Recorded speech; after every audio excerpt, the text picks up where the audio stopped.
Que tal chegar a R$100 mil de investimentos aplicando só R$100 por mês?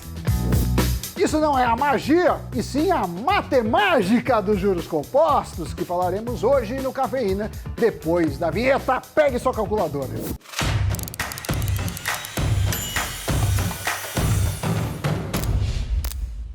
Amiguinhos e amiguinhas!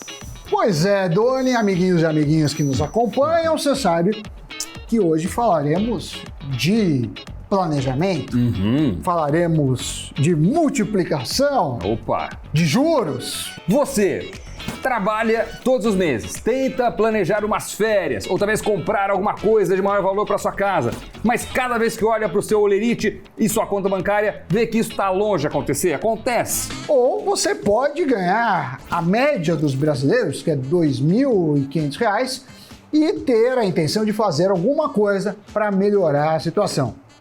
Se a resposta for sim, o programa de hoje promete, Doni. Exato. Nós vamos hoje abordar um tema que deveria ser ensinado em todas as escolas desde a infância, a fórmula mágica dos juros compostos. Agora vocês podem nos perguntar, mas o que isso tem a ver com um assalariado? E a pessoa, principalmente que você falou de holerite, vai falar, o que tem a ver com isso? Pois é, juros compostos podem te ajudar, Doni. Ajudar a aumentar a sua renda, seus ganhos? Sim. Eles servem para o bem e para o mal. Se você está endividado ou endividada, é a segunda opção que vai prevalecer. Eles vão agir contra o seu interesse. Porque os juros compostos podem transformar uma dívida em uma mega dívida.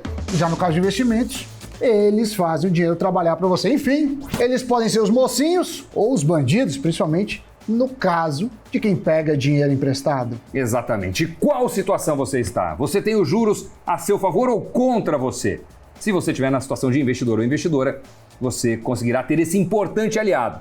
Enquanto os juros simples são a remuneração de um valor que foi emprestado, os juros compostos são uma das formas de calcular essa remuneração. Isso porque os juros incidem sobre o valor inicial aplicado e também sobre os juros acumulados ao longo do tempo.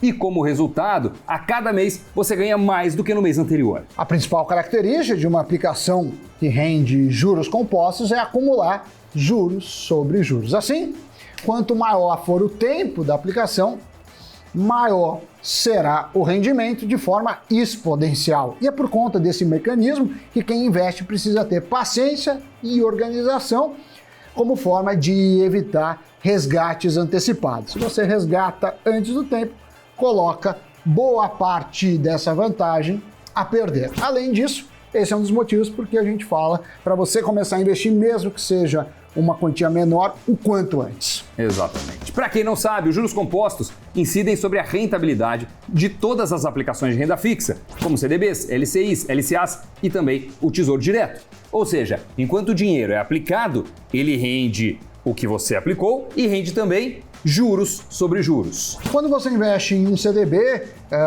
por exemplo, está emprestando dinheiro para o banco emprestar a outras pessoas e o banco tem que pagar com juros compostos. Assim como ele faz quando empresta para alguém. Vamos imaginar que você tenha R$1.000 para investir em uma aplicação que rende 5% ao ano. No ano que vem, o valor aplicado e os rendimentos vão somar R$1.050. No próximo ano, eles serão R$ 1.102,50, porque os 5% serão calculados sobre os 1.050 e não mais sobre os R$1.000 iniciais. No terceiro ano, a sua aplicação vai valer R$ 1.157,63, porque os juros serão calculados sobre os R$ 1.102,50 e assim por diante. Em 10 anos, essa aplicação chegará a R$ 1.628,89. Ou seja, o valor aumentará 60% naturalmente. E esse valor, Dani, não desconta imposto de renda, a gente sabe que dependendo da aplicação, você vai ter esse desconto, assim como outras taxas. Você vai perceber que para se chegar a esse resultado não foi necessário nenhum esforço adicional. Bastou aplicar o dinheiro e deixar ele parado lá, deixar os juros compostos fazerem o trabalho. Se 60% fazem diferença em uma pequena quantia, imagina os mesmos 60% em um valor muito maior. E você ainda potencializa isso se você, além do fenômeno natural de juros sobre juros, você for aditivando, ou seja, fazer aportes mensais. Então, melhor do que fazer apenas um investimento de R$1.000 e deixar fazer R$1.000, além de aportes recorrentes, por exemplo, de R$100 ou até só aportes recorrentes. Vamos a um exemplo. Vamos supor que João quer investir R$100 todos os meses em uma aplicação que remunere 1% ao mês. A ideia dele é resgatar depois de 20 anos. Sabe quanto o João vai acumular nesse tempo colocando apenas R$100, mais de R$100 mil. Olha só, se ele pôs 20 anos, são 20 vezes 12 dá 240 aportes. Se ele fez, além desse, um aporte inicial no zero... Meses 240 aportes. 240. Tá. Se ele fez também na data zero, são 241 aportes. Então ele vai ter aportado 24.100. Mas os juros, supondo essa taxa de 1%, né, a gente não está considerando a inflação, mas é só por uma questão ilustrativa, terão rendido 75.914. Então olha como a magnitude do total é proveniente do efeito dos juros compostos. Então, mesmo você aplicando um valor pequeno, R$100 por mês, ao final de 20 anos, você vai ter desembolsado cerca de R$24 mil. Mas você vai ter na conta mais de R$100 mil, porque toda essa diferença terá vindo como consequência dos juros compostos, dos juros sobre juros. Você trabalhou para ter os 24 mil e os juros trabalharam para te dar mais R$75 mil. Impressionante. Além de realizar aportes adicionais, reinvestir os próprios rendimentos da aplicação geram um excelente resultado. Dessa forma, o efeito dos juros compostos é potencializado ao longo do tempo. E quanto mais tempo o dinheiro permanecer sob o efeito dos juros compostos, maior vai ser o seu valor final. O fermento vai estar lá, podendo agir mais e fazendo seu patrimônio crescer. E na renda variável, apesar de não ter diretamente juros, quem investe também consegue aproveitar esse efeito se reinvestir tudo que ganhou, né? Então você vai lá, põe dividendos, põe outras bonificações, vai reinvestindo. Você tem uma espécie de mecanismo de retroalimentação análogo aos juros compostos, com a diferença que você não tem uma taxa conhecida e determinada. Uma forma de acelerar os seus ganhos é também tentar aumentar a sua renda. Isso vai demandar mais do seu tempo, claro, e até investimento, já que é necessário se especializar, dependendo da sua área de atuação. Você ganha dinheiro com a sua função principal, com a sua profissão, aquilo que você estudou, aquele ofício para o qual se dedicou. Se você conseguir aumentar a renda vinda desse trabalho, que é o seu conhecimento principal, é o seu ofício, melhor será também para os seus investimentos, porque você vai conseguir aportar parcelas maiores todos os meses. Você viu como uma parcelinha pequena de investimento já faz diferença. Imagina se você conseguisse colocar R$1.000 por mês. Quem sabe mais do que isso. Então, se conseguir, tente aumentar a sua entrada de capital mensal, porque vai fazer a diferença. E só para não parecermos fora da realidade, a gente sabe que muitos brasileiros vivem com um salário mínimo, claro, alguns até menos que isso. E aí, imagine sobreviver com R$1.100. E claro que em alguns casos a pessoa ganha R$1.100, é até uma renda familiar.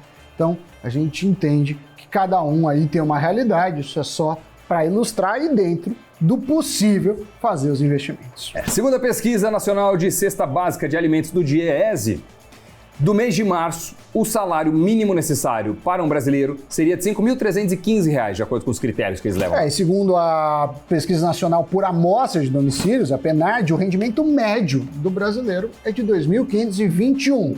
Nessa média, as mulheres são as que ganham menos, R$1.995. Sendo assim, muitos perguntam quais as estratégias para aumentar a renda, principalmente em casos como esse, em que a renda se enquadra nessa estatística.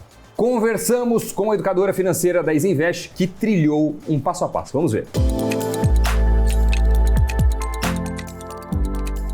Oi, pessoal! Hoje a gente vai dar 5 dicas para você organizar sua vida financeira e buscar um aumento de renda.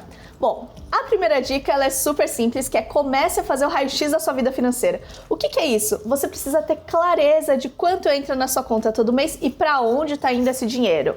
Parece ser super simples, mas é onde a maior parte das pessoas falham. Muitas pessoas são autônomas e têm uma renda que varia e aí com isso não conseguem fazer uma projeção daqui para frente. Ou então as pessoas são CLT e aí elas ganham o salário bruto e só olham o valor do bruto e não do líquido, que é o que realmente importa. Então você vai pegar seu extrato dos últimos 3 a 6 meses e identificar qual o valor de verdade que está entrando na sua conta e para onde está indo esse dinheiro. Quando você olhar seus gastos, divida ele em 2 categorias, gastos fixos e gastos variáveis. O que são os gastos fixos? São aqueles boletos que a gente tem que pagar todo mês, é aquele contrato, é aquele valor que já está reservado todo mês que você vai ter que pagar. Os gastos variáveis são aqueles que têm mais flexibilidade, que são usados para nosso estilo de vida. Alimentação, compras, gasolina, são aqueles gastos que você consegue até controlar, ter mais flexibilidade, mas é onde muitas vezes escorre o nosso dinheiro e a gente nem percebe. A partir dali, você já identificou, quando entra para onde está saindo, a gente vai para a nossa segunda dica, que é olhar bem para os nossos gastos fixos e ver aonde a gente tem oportunidade de reduzir, remanejar ou mesmo trocar. Quando a gente olha os gastos fixos, será que você tem alguma assinatura de serviço, de streaming, alguma coisa que você está assinando, mas que você não está usando? Olhando ali, de repente, o teu padrão de vida, será que os gastos com moradia, ou aqueles gastos maiores que você tem mensalmente, estão condizentes com a sua realidade? Muitas vezes a gente gasta com serviços que vão aumentando o valor mensalmente, a gente não percebe, e quando vai ver, está pagando um valor alto versus o que a concorrência oferece. Por exemplo, serviços de operadora de celular, internet, TV a cabo, com a portabilidade, com a troca dos serviços, muitas vezes vocês conseguem um valor bem melhor. É interessante olhar também, se você tiver dívidas, qual a taxa de juros que você está pagando? Será que não tem uma oportunidade de você renegociar essa dívida? Ou mesmo trocar por uma dívida mais barata com uma taxa de juros menor? Isso vai dar um alívio gigantesco para o seu orçamento. E aí a gente fala das despesas variáveis, que é a nossa quarta dica. As despesas variáveis, elas são flexíveis, mas você consegue controlar. E o mais importante aqui a gente não vai falar para você parar de gastar e nunca mais gastar com nada. Basicamente o seu dinheiro ele tem que servir para você usar de forma consciente para coisas que te agreguem valor. Então você vai olhar ali onde você gasta os seus gastos variáveis e separar em categorias. Alimentação, lazer, e coloca um limite nelas. Por quê? Assim você tem o controle de quanto você vai despender para cada uma das categorias, mas você vai poder controlar. E com isso, saber se realmente você consegue guardar um pouquinho todo mês. É esse valor que a gente vai usar para a próxima dica. Quarta e quinta. Qual que é a nossa quarta dica? Vamos olhar as nossas oportunidades dentro da nossa carreira e fora da carreira para conseguir aumentar a renda. Dentro da sua carreira, por exemplo, o que falta para você dar o seu próximo passo? Quais são os conhecimentos, quais são os skills que faltam para você conseguir buscar uma renda maior? Às vezes é um conhecimento técnico, às vezes é participar mais de eventos e conhecer outras pessoas, às vezes é buscar trocar de empresa, mas que seja. O que você identificar que você precisa, que tal usar esse valor que às vezes você está guardando para investir em conhecimento, investir em estudo, investir num curso que pode te ajudar a alavancar sua carreira. Uma outra oportunidade é você pegar esse dinheiro para empreender. Vender bolo, vender brigadeiro, criar coisas e vender, comprar e revender, ou mesmo usar o seu talento para buscar um aumento de renda, dar aulas, fazer cursos. Então, esse é o momento de você pensar com criatividade e explorar as oportunidades que estão dentro do seu contexto. E aí, por fim, a gente vai para a quinta dica. O que acontece muitas vezes quando surge um imprevisto? As pessoas, se elas não tiverem uma reserva de emergência, uma reserva financeira, elas pegam um empréstimo. E o empréstimo, ele é o maior vilão da história. Com a taxa de juros, o seu orçamento pode virar uma bola de neve, suas dívidas viram uma bola de neve e aí fica muito mais difícil você se planejar. Então, o que é importante nessa etapa? A gente ter uma reserva de emergência para você poder usar caso precise ou mesmo para usar em alguma oportunidade. Essa reserva ela é constituída por o valor dos seus gastos mensais. Pode ser 3 meses de gastos, 6 meses ou 12 meses, depende da sua necessidade. Você vai juntar um pouquinho todo mês, colocar nessa reserva em um investimento que seja de baixo risco, mas que você consiga resgatar a qualquer hora, tá? E aqui, para finalizar, o mais importante é o hábito de conseguir guardar um pouquinho todos os meses. Não vai ser você colocando R$1.000 hoje e esperar que vai ficar rico amanhã que vai fazer a diferença. É o seu hábito de você conseguir começar a guardar. Que seja R$50 hoje, R$50 amanhã. Quando você começar a aumentar um pouquinho a renda, você vai para 100, 150, 200. É esse hábito de ir guardando dinheiro, de investindo, pensando na sua carreira e pensando nas oportunidades que vai fazer a diferença para você no longo prazo. Doni, muito legal aí. Obrigado, Iris, pela contribuição. É isso. Então a gente mostrou juros compostos, deu uma ideia. Agora cabe a você. Fácil, na teoria na prática, são outros 500. Mas é justamente o empenho e a determinação que fazem a diferença tanto na vida profissional quanto na vida financeira. Então, não importa se é fácil ou difícil, tem que fazer. Faça, vale a pena. Obrigado, Iros. E vamos agora para o Giro de Notícias. A partir da próxima segunda-feira, dia 3 de maio, 26 novos BDRs de ETFs internacionais da BlackRock estarão disponíveis ao investidor brasileiro. Na nova lista tem fundos de países como Suíça, França, Austrália e Canadá, além de um produto com foco em ESG e 2 BDRs de ETFs do mercado imobiliário americano. E o Bitcoin chegou no mercado imobiliário. O Mercado Livre anunciou o lançamento de uma seção em sua plataforma dedicada à negociação de imóveis com o Bitcoin como método de pagamento. Inicialmente, a criptomoeda só é aceita na Argentina. Por enquanto, a compra e a venda de imóveis com Bitcoin se restringem às cidades da Grande Buenos Aires, Córdoba e Santa Fé. Quer ir ao espaço? Jeff Bezos vai começar a vender ingresso para viagens turísticas no espaço. Com a sua empresa aeroespacial Blue Origin, o bilionário publicou um vídeo nas redes sociais pedindo que os interessados se inscrevam para descobrir como comprar o primeiríssimo assento na nave. Os custos ainda não foram revelados. Muito bem, esse foi um Cafeína focado em finanças pessoais, em organização financeira, Sim. em dicas relevantes. Sim, é um pouco de tudo, né? A gente Foi. aqui no Cafeína fala de dinheiro de várias formas, às vezes de um produto financeiro, às vezes de uma empresa, às vezes algo mais filosófico. Aqui é um passo a passo para quem ainda não consegue investir ou consegue, mas quer aumentar. Espero que vocês tenham gostado. Deixa o like, comente, compartilhe, siga o Invest News BR e nos vemos. É isso, aproveite os juros compostos. Tchau.